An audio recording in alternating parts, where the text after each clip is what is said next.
Ang musika ng Lupang Hinirang na ating pambansang awit ay komposisyon ng Pilipinong sundalo at musikero na si Julian Felipe. Si Julian Felipe ay ipinanganak noong 28 ng Enero taong 1861 sa bayan ng Cavite Nuevo sa probinsya ng Cavite. Sa murang edad pa lamang ay nagpakita na si Julian ng interes sa musika dahil na rin sa impluwensya ng kanyang ama. Nag-aral siya ng elementarya sa paaralan sa Binondo, Manila. Bunga ng kanyang galing sa pagtugtog ng piano, kalaunan ay kinuha si Felipe bilang organista sa simbahan ng San Pedro Apostol sa bayan ng Cavite. Ang hilig niya sa musika ay nagbunga ng mga komposisyon tulad ng Aurorita, Reina de Cavite at Amorita Danza na nagpanalo sa kanya ng pilak na medalya sa isang eksposisyon sa Manila noong Hulyo taong 1895. Sa pagsiklab ng revolusyon sa bansa, sumapi si Julian sa kanyang mga kapwa Caviteño, sumamang makipaglaban at naging ganap na revolusyonaryo. Sa kasamaang palad, agad siyang nadakip ng mga Kastila at ibinalanggo sa Fort San Felipe, kasama ang tinaguriang 13 martir ng Cavite. Hinatulan ng kamatayan ng mga martir noong 1896, ngunit si Julian ay idinaklarang inosente at nakalaya noong Hunyo ng 1897. Sa paglaya ni Julian, muli siyang sumapi sa mga revolusyonaryo sa pamunuan ni General Emilio Aguinaldo noong 5 ng Hunyo taong 1898.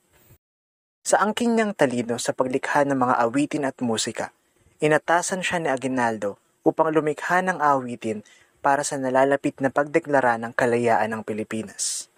Pagkalipas lamang ng ilang araw, nalikha ni Julian Felipe ang isang awitin na pinamagatan niyang Marcha Nacional Filipina.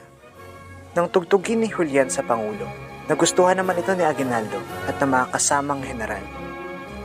Sa itinakdang araw ng deklarasyon, hapon ng 12 ng Hunyo taong 1898, sa bahay ni General Emilio Aguinaldo sa Kawit, Cavite, binasa ni Ambrosio Bautista ang deklarasyon, iwinagayway ang watawat ng Pilipinas at ipinatugtog sa pinakaunang pagkakataon ang komposisyon ni Julian, ang Marcha Nacional Filipina.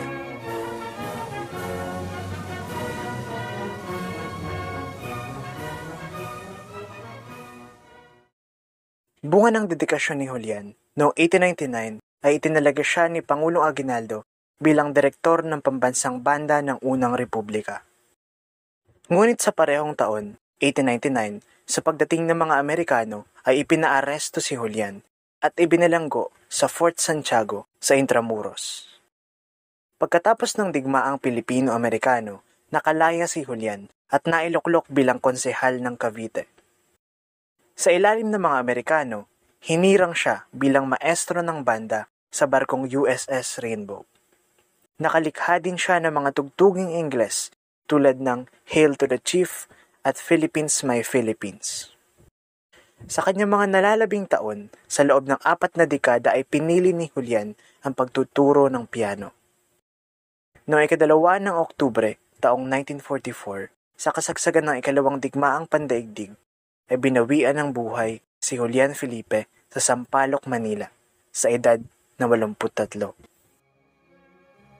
Isang legasiya sa musika at kasaysayan ng bansa ang iniwan ni Julian Felipe, na magpahanggang kasalukuyan ay hindi dapat mawaglit ng ating bayan, higit lalo ng bagong henerasyon.